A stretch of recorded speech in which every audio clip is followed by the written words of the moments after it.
Okay, chicken taco. We will use taco bread or tortilla wrap. Put mixed cheese, mozzarella and cheddar cheese. Then put the slow vegetable.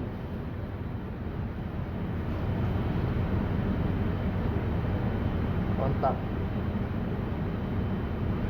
Okay, after the slow vegetable, put the chicken. Grill the chicken.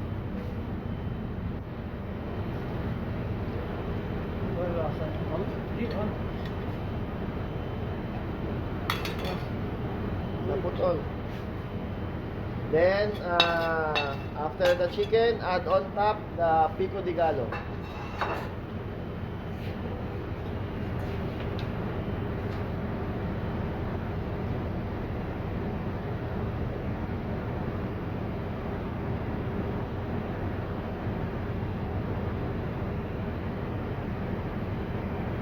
All garlic aioli sauce. Sigsag. Garlic aioli. Kalas.